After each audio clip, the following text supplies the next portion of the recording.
ئێمە کەلوپەلی وەرزشی دەینین احتیادی هەموو جۆرە وەرزشیەکمان هەیە تێدا هەیە بۆ ڕجیم بەکاری دێنی تێدا هەیە بۆ مەوادی ئاسنی بەکاری دێنین بۆ جسمی ڕێک و چتووە هەشمانە بۆ نەخۆشی بەکاردێتن بۆ نەخۆشی سوکەریە بۆ ئینزیلاقە بۆ جەڵدەیە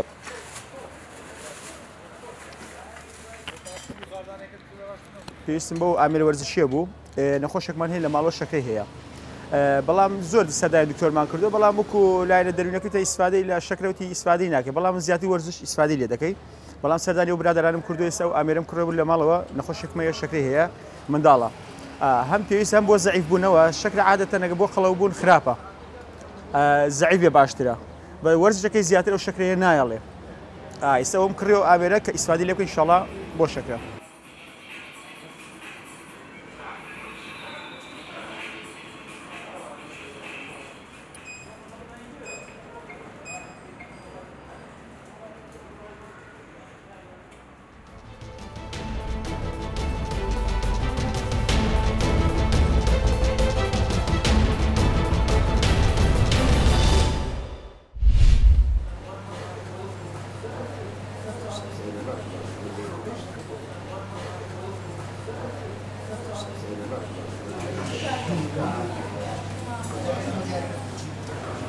ئێمە و خڵاتانەمان وەکو ڕێکخراوەکەی خۆمان ئامادە کردو بۆ پزیشکە بەڕێزانەی کە زۆر بە شێوەیەکی خۆبەخشانە بە شێوەی ڤۆڵەنتەر کاریان لەگەڵا کردوین لە پای ماندووبوونیان لە ماوەی ئەو سێ ڕۆژەدا بە شێوەیەکی چڕ و پڕ پایانی هەتاکو ئێوارە لەگەڵ مابوون بەڕاهێنانی هەم تیۆری و هەم پراکتیکی لەگەڵیانە لەگەڵ فێرخوازەکانمان ماندووبوون و کارمەندان و پزیشکەکانمان لە پای ئەوە خەڵاتیان پێشکەشەکەین وەکو شکر و تەقدیرە بۆیان تاکو بتوانین باشتر بن خزمەتی باشتریش بکەن بە کوردستانمان تا بتوانین کورسانێکی بەهێز و تەندروست دروست بکەین.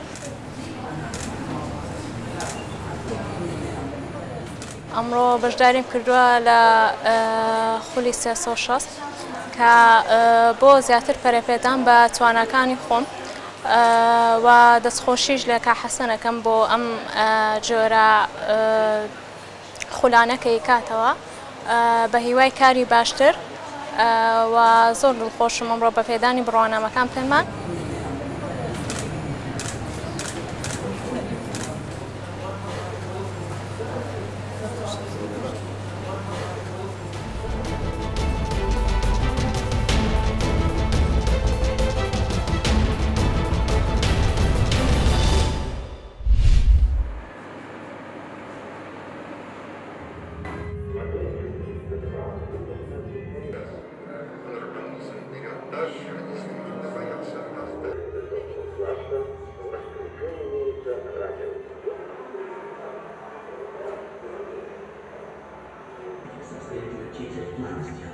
Завод существовал с 1940 года.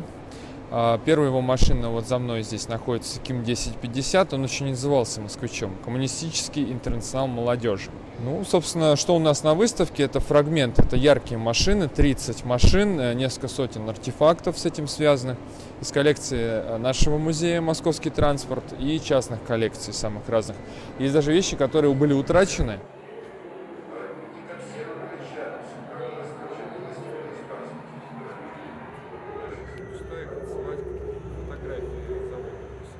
Очень интересная выставка. Здесь 30 автомобилей, по-моему, представлены.